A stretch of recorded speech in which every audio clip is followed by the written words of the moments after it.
Olá, queridos! Sejam bem-vindos ao nosso programa Profecias Bíblicas, a Esperança das Nações.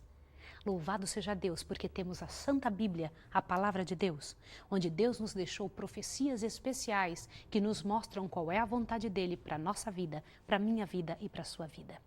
Estamos nessa nossa caminhada através das profecias, estudando o livro de Daniel. Este livro tão cheio de significado e de tantas orientações seguras para a sua vida, para a minha história, para a história desse mundo, nos últimos dias da história da Terra. Você se lembra que nós estamos vivendo nos últimos dias da história da humanidade? Que há uma guerra nos bastidores da vida, uma guerra entre o bem e o mal? Que o bem é liderado pelo Senhor Jesus Cristo, Filho de Deus, aquele que se entregou por nós? E que também o mal é liderado pelo anjo que se revoltou contra Deus, que revoltou-se contra tudo que se chama bondade, que tem a ver com o nome do Filho do Senhor Jesus Cristo, que odeia você e a mim? Hoje nós vamos dar sequência e eu quero orar com você a respeito disso. Quero pedir ao Senhor Deus que te abençoe, que abençoe a sua casa, que encha você de bênçãos dos céus, para que você possa compreender qual é a vontade do Senhor nesse sentido. Vamos orar agora, antes de abrirmos a palavra de Deus? Vamos orar então. Misericordioso Deus e Pai, bendito seja o teu nome, por ter nos enviado Jesus Cristo, teu Filho, por ter nos dado a permissão de entrar diante do teu trono através do nome do teu Filho, porque podemos chegar ali com confiança. Louvado seja o teu nome. Em tuas mãos entrego agora, Senhor, em nome de Jesus, esses momentos, para que nosso querido amigo que está em casa possa entender a tua vontade. Nós também, Senhor, que sejamos abençoados com teu Santo Espírito. Em nome de Jesus oramos e agradecemos. Amém. Naquele dia em que Adão pecou e que Jesus Cristo foi ali resolver o problema do pecado, houve algo interessante entre eles. O Senhor Jesus Cristo ofereceu-se no lugar do homem. Você sabe, às vezes eu fico pensando no diálogo que pode ter havido entre eles, porque Jesus, quando comentou com Adão e Eva que se eles pecassem, eles haveriam de morrer, suprimiu uma informação importantíssima. Nunca disse que se Adão e Eva pecassem e morressem, ele haveria de morrer também. Você sabia que o plano da redenção foi feito muito antes de você imaginar que Jesus é o Cordeiro de Deus que foi morto já antes da fundação do mundo? O plano da redenção aconteceu antes da fundação do mundo? Eu gostaria que você entrasse em contato com essa verdade de forma bem clara, para que ficasse gravado no seu coração. Esta profecia de Gênesis, abra sua Bíblia junto comigo, de Gênesis capítulo 3, verso 15, onde Jesus disse que ele seria a semente da mulher, a semente da igreja, que viria para derrotar Satanás. Ele disse: o descendente da mulher, que seria ele mesmo, te ferirá a cabeça, falou para Satanás, e tu lhe ferirás o calcanhar. Satanás haveria de trazer algum tipo de angústia para Jesus. Mas abra sua Bíblia em 1 Pedro 18. É muito interessante que você veja isso. 1 Pedro 1, vai lá, dá uma olhadinha, por favor. 1 Pedro 1. 1 Pedro fica lá pertinho de Apocalipse, lá no finalzinho. 1 Pedro 1, e você vai ver aqui um negócio interessante, algo muito grande para que você possa entender, do versículo 18 em diante. Olha o que está escrito aqui. Sabendo que não foi com coisas corruptíveis, como prata ou ouro, que fostes resgatados da vossa vã maneira de viver, a qual por tradição recebestes dos vossos pais. Agora veja o 19 e o 20. Mas com o precioso sangue de Cristo, como de um cordeiro sem defeito e sem mácula, o qual na verdade foi conhecido quando? Ainda antes da fundação do mundo, mas manifesto nesses últimos tempos por amor de vós. Consegue imaginar o que foi isso? Você precisa entender esses detalhes. Isso faz a diferença, a total diferença. Você sabia que Adão e Eva ofereceram um cordeiro lá dentro do Jardim do Éden, no dia em que pecaram? O Senhor Jesus ensinou isso a eles. Abra sua Bíblia lá em Gênesis, você vai ver esse detalhe. Por que a Bíblia em 1 Pedro explica claramente que o cordeiro, o sangue, o sacrifício de Jesus já estava disponível lá no início, lá naquele momento antes da fundação do mundo? Agora veja bem que coisa interessante. o livro é Gênesis, capítulo 3, e aqui do finalzinho da história do que Deus estava dizendo. Dá uma olhada o que Deus falou para Adão no verso 17. Ao homem disse, porque destes ouvidos à tua mulher, e comesse da árvore que te ordenei, dizendo, não comerás dela, maldita é a terra por tua causa. Em fadiga comerás dela todos os dias da tua vida. Ela produzirá também espinhos e abrolhos, e comerás as ervas do campo.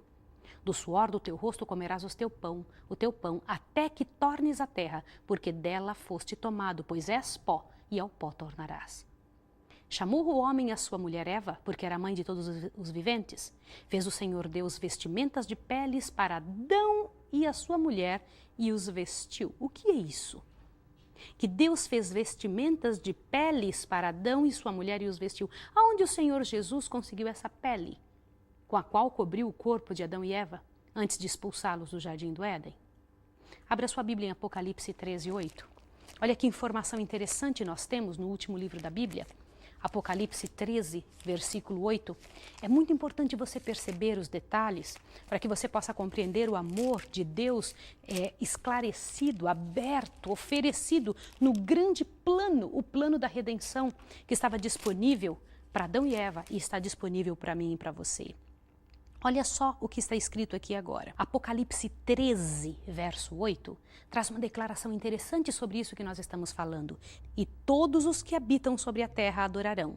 Estes cujos nomes não estão escritos no livro da vida do Cordeiro, que foi morto quando? Desde a fundação do mundo. Por que a Bíblia fala que Jesus Cristo foi morto desde a fundação do mundo? Queridos, o sacrifício de Jesus já estava disponível desde o início. O sacrifício de Jesus estava ali, oferecido a Adão e Eva, está oferecido a mim e a você. Quando Adão e Eva foram expulsos do jardim, exatamente porque eles não poderiam permanecer ali, próximo à árvore da vida, aquela árvore que perpetuaria sua vida, naquela ocasião, aconteceu algo interessante. Assim que eles saíram de lá daquele local, assim que eles saíram do jardim do Éden, o Senhor Deus os cobriu de todas as informações que eles precisavam para continuar vivendo da forma correta. Só que eles nunca mais viram Jesus face a face. Imagine a situação de Adão. Adão, que havia sido criado pelo próprio Senhor Jesus, que por muitos anos de sua vida havia vivido sem pecado algum, participando, usufruindo da presença de Jesus Cristo com ele. Por causa do pecado, diferente daquilo que Satanás havia dito e prometido ao induzi-los a pecarem. Desde aquele dia, Adão e Eva nunca mais viram Jesus face a face. Pode imaginar uma cena como essa? É-nos dito, uma escritora muito importante nossa, Ellen White, ela, ao comentar a respeito destas cenas relacionadas à vida de Adão e Eva, comenta que eles choraram muito mais por uma folhinha que caíram, mais do que hoje nós choramos pelos nossos mortos. A vida de Adão foi uma vida muito triste. Seus primeiros filhos, Caim e Abel, você se lembra deles, não lembra? Lembra da história?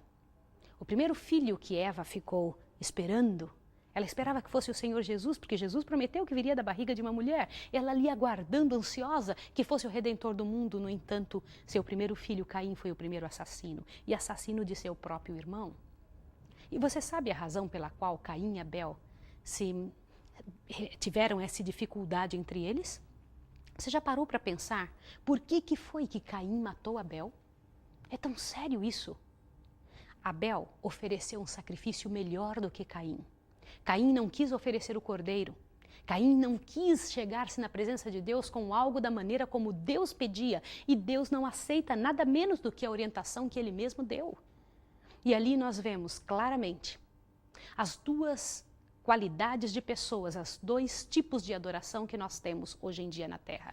A adoração correta, como Deus quer, que é exatamente aquela prescrita, dita e detalhada pela palavra de Deus, e aquela que nasce da vontade humana, que era como a de Caim. Os dois grupos, o assim eu penso e o assim diz o Senhor. O que vem a ser esses dois grupos? Assim eu penso e assim diz o Senhor. O assim eu penso segue os ditames de sua própria mente, de sua própria cabeça, aquilo que ele mesmo quer e que deseja seu coração, independente do que aquilo que Deus diz.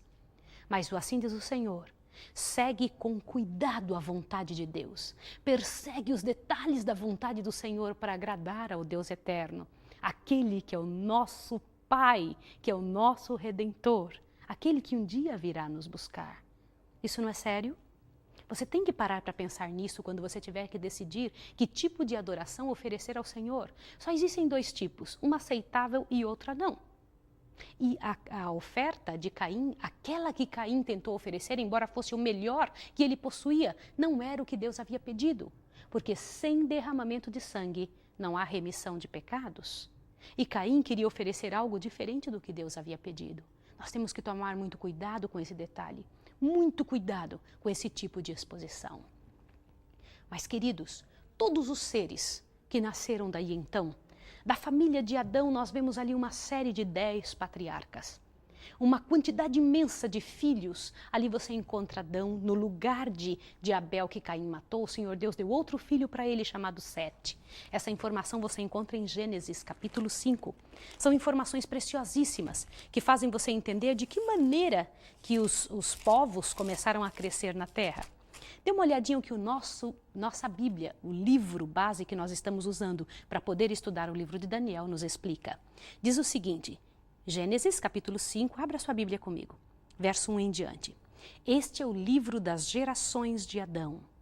No dia em que Deus criou o homem, a semelhança de Deus o fez. Macho e fêmea os criou e os abençoou e os chamou pelo nome de homem no dia em que foram criados. Veja que o nome de Adão significa o homem. Adão viveu 130 anos e gerou um filho à sua semelhança, conforme a sua imagem, e pôs-lhe o nome de Sete. Aquele filho, no lugar de Abel, que Caim matou, chamou-se Sete. O nome de Sete significa posto em lugar de. Tá bem? Então, ele colocou o nome de acordo com o sentimento que estava passando no seu coração. Ali você vê que Sete teve vários filhos. Sete teve um outro filho chamado Enos e teve filhos e filhas. Adão viveu 930 anos nessa terra e teve filhos e filhas. Pode imaginar 930 anos, muitos deles gerando? Quase 800 anos gerando. É muito sério, não é? Assim foi a vida de Adão e todos os que lhe sucederam. Só que Caim e a raça que veio dele, a geração que nasceu de Caim, que eram chamados os filhos dos homens, diferentes da geração de Adão, que eram chamados de filhos de Deus, a geração de Caim também foi crescendo nessa terra, crescendo fazendo exatamente o que pensavam, o que queriam em seu coração, obedecendo o desejo de seu próprio coração. E o interessante é perceber que Adão, todas as vezes que era chamado na presença do Senhor, ele vinha trazendo para Deus um sacrifício correto, um sacrifício da maneira como Deus queria. E todos os seus filhos agiam da mesma maneira. Eles eram chamados filhos de Deus porque eles amavam a Deus da maneira como Deus pedia e traziam em sua frente, frente ao seu pecado, traziam o cordeiro. E deve ser dessa maneira que nós devemos agir também, trazendo sempre perante o Senhor o nome do Cordeiro de Deus que tira o pecado do mundo, que é o Senhor Jesus Cristo. Por isso oramos em nome de Jesus. O nome de Jesus deve vir sempre à frente do nosso nome, porque assim somos aceitos no céu. E há algo grandioso que eu preciso lhe dizer. Todas as vezes que dizemos o nome de Jesus, todas as portas se abrem no céu e na terra, e o Pai nos aceita como se fosse o próprio Senhor Jesus Cristo. Não é maravilhoso isso? Das 10 gerações que vieram após Adão, você pode contar 10 filhos que tiveram filhos e filhas, e o mundo foi crescendo, assim como a geração de Caim também foi crescendo. Uma liderado pelo Senhor Jesus Cristo, outra liderado pelo aquele inimigo de Deus, que era o inimigo Satanás. 10 gerações haviam se passado. Agora, uma coisa interessante que você precisa compreender. Dessas 10 gerações, o 10º, depois de Adão, chamava-se Noé.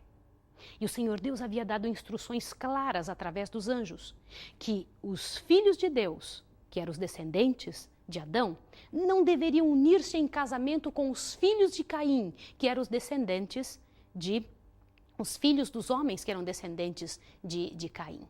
Você precisa compreender estas verdades. Os filhos dos homens eram os descendentes de Caim. Deus não queria que eles se unissem de maneira alguma.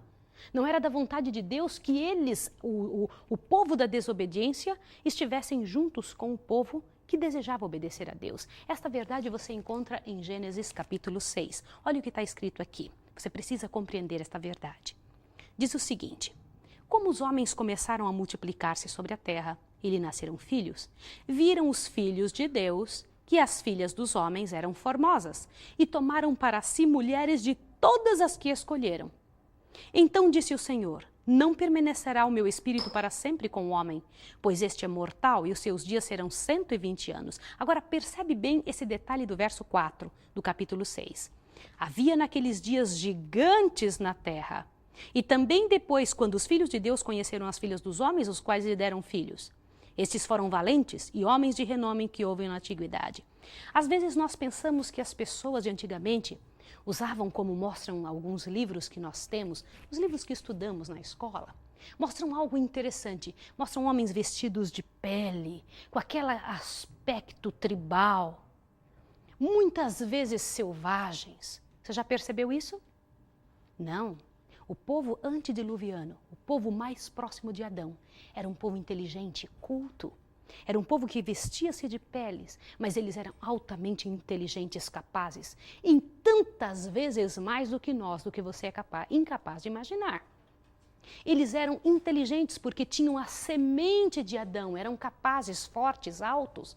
Hoje nós somos pequenos, mirrados, nossa inteligência é pouca e nós temos uma memória também pequena. Porque o mundo vem decrescendo em qualidade, nós não estamos evoluindo, nós estamos involuindo. E isso nós podemos ter essa certeza em todos os detalhes que vemos, que percebemos ao nosso redor e acompanhando a história humana. Meus queridos, o Senhor Deus não queria que o ser humano, aquele que ele havia criado, se degradasse cada dia mais.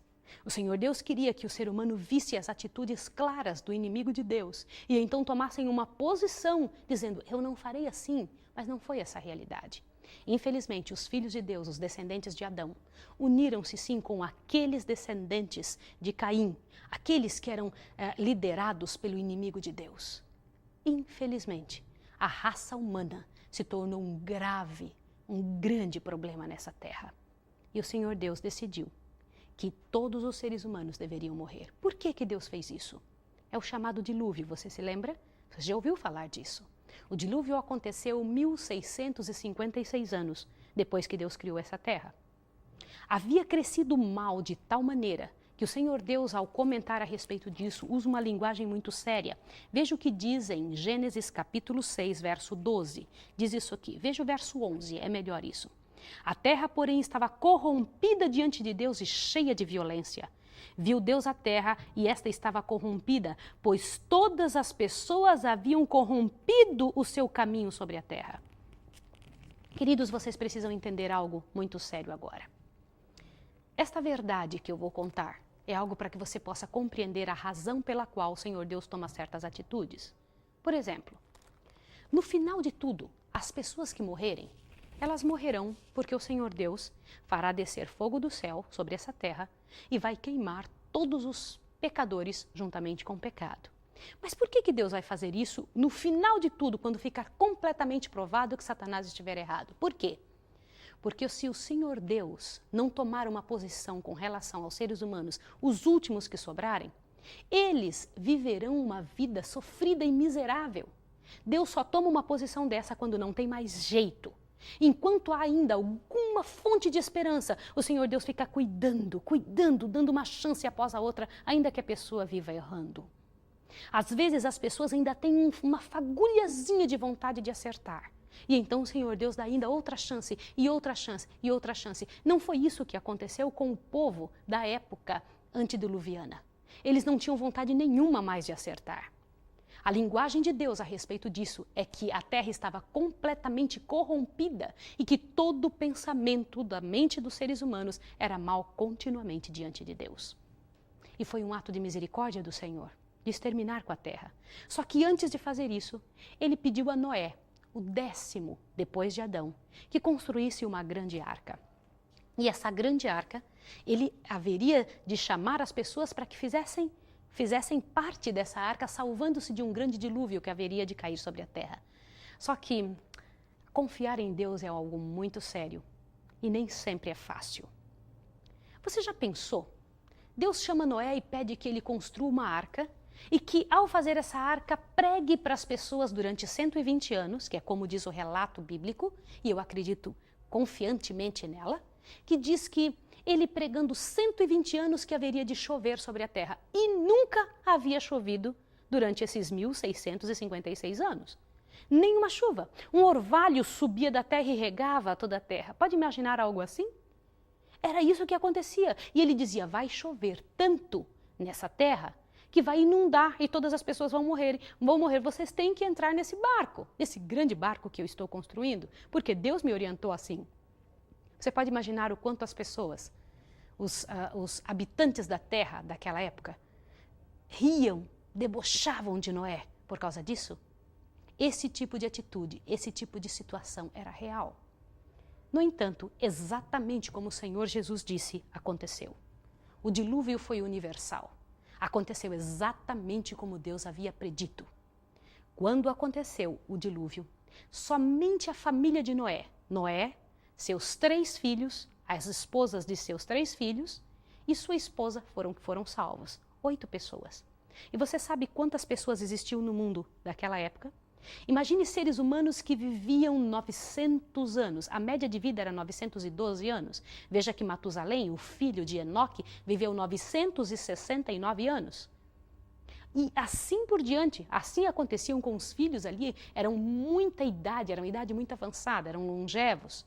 Agora, estas pessoas tinham muitos filhos, e muitos filhos. 1656 anos gerando pessoas fortes em toda a sua capacidade física. Havia mais de 9 bilhões de pessoas antes do dilúvio. E a Terra era muito diferente do que se vê agora. Completamente diferente. Era uma terra bonita. Era muito próxima do original. A Terra possuía muito ouro, muitas pedras preciosas. Era linda. Na ocasião do dilúvio, a Terra foi coberta inteira. Só 8 pessoas se salvaram e todos os seres humanos daquela ocasião morreram. Todos os seres humanos morreram por escolha própria, o que é muito pior. Você pode imaginar algo assim? Depois de Noé, é importante você entender que os 3 filhos que nasceram dele, Sem, Cão e Jafé, estavam, depois do dilúvio, impressionados com um mundo tão feio quanto ficou depois do dilúvio. O mundo já não era mais o mesmo. Assim que eles abriram a arca e saíram dali, o mundo tão bonito que era antes agora estava horrível, acabado, destruído. E não havia nem mesmo as mesmas características, nem físicas, nem locais, nem ambientais. Eles, na verdade, nem sabiam mais onde estavam. A arca pousou em cima do monte chamado Ararat, como diz a Bíblia. Que providência a do nosso Deus em cuidar da raça humana. Mas logo, logo, 2 filhos de Noé se afastaram do Senhor. Cada um deles povoou uma região da terra. Sem, um dos filhos de Noé, permaneceu ao redor da arca. E ele é o pai dos povos ali da região do Oriente Médio, dos pais dos povos da região da Europa. Cão desceu um pouco mais de onde a arca havia pousado, que é mais ou menos ali na Turquia, desceu para a África e ele é o pai de todos os africanos. Desceu na região do Egito e veio descendo e se tornou os cananitas, os canitas, os pais dos africanos, o pai dos africanos. Jafé seguiu ainda para outra região, é o pai dos asiáticos, os jafetitas. Agora eu queria que você prestasse muita atenção no que eu vou lhe dizer. De todas essas raças vieram todos os povos da terra. De todas estas pessoas surgiram todos aqueles que hoje existem. Mais tarde você vai entender como foram colonizadas as Américas, tá bem? Mais tarde nós vamos estudar a respeito disso. E dos filhos de Noé, de um deles, de Sem, os semitas, foi que veio um homem, o 10º depois de Sem, chamado Abraão. Agora eu quero que você preste bastante atenção. Todas as pessoas que nasceram depois do dilúvio, 2 deles começaram a seguir os mesmos passos que Caim seguiu, dando ouvidos àquilo que Deus pediu que não fizesse.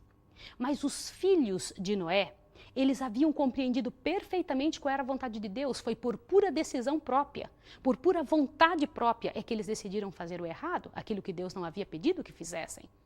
No entanto, Sem permaneceu firme. E da família de Sem, o 10º depois de Sem, o Senhor Deus tira Abraão ali. Tira um filho e diz: eu vou fazer de você uma grande nação. E você precisa entender por quê. Por que Deus havia feito isso? Qual era a intenção de Deus em fazer isso? Em trabalhar com Abraão? Como os povos haviam se corrompido novamente?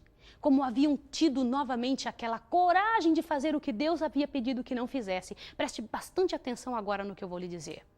O Senhor Deus toma uma decisão. De agora em diante, eu mesmo vou descer entre eles, vou morar entre eles e vou tentar ajudá-los a compreender qual é a minha vontade.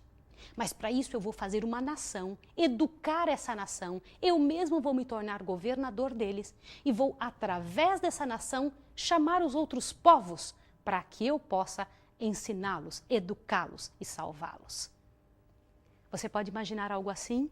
Um Deus vindo viver entre seu povo? E foi o que aconteceu. Abraão é o pai de Isaque. Isaque, pai de Jacó e de Esaú. Esaú se afastou do Senhor. Jacó permaneceu ao lado de Deus, embora fosse um homem pecador, também permaneceu ao lado de Deus. Jacó é pai de 12 filhos, os 12 filhos de Israel, as 12 tribos de Israel. Jacó passou a chamar-se Israel. Queridos, a história que Deus tem para a sua vida é muito linda. A história que o Senhor Deus tem para a sua vida é preciosíssima. Ele enche a vida dos filhos de poder, de graça, de bênçãos. A história que Deus tem para você é uma história de vitória. Eu não gostaria que você terminasse esse estudo de hoje sem ter a oportunidade de fazer uma escolha correta. Tantos escolheram errado. Tantas pessoas escolheram aquilo que Deus pediu que não fizesse. Mas você pode escolher o certo. Você pode escolher a maneira correta de viver, a maneira correta de trabalhar perante o céu. Escolhe hoje servir ao Senhor. Escolhe fazer com que sua família faça o que for correto perante o Senhor Deus eterno. Eu quero orar com você para que você tenha força. Eu quero pedir a Deus para que Ele possa encher a sua vida de bênçãos, fortalecer a sua história e te encher do amor de Deus, do amor do céu. Vamos orar agora? Vamos pedir a Jesus que te abençoe? Vamos lá? Misericordioso Deus e Pai que estás nos céus, muito obrigado, Senhor, por ter decidido vir viver entre nós. Muito obrigado por seu cuidado paterno, por seu amparo, por cada dia, Senhor Deus, não nos deixar sozinhos. Em nome de Jesus, aceita agora o nosso coração, a nossa vida, a nossa entrega. Queremos te pedir que venha morar em nossa casa também, bem como em nosso coração. Em nome de Jesus. Amém. Que o Senhor Jesus abençoe você e até a próxima.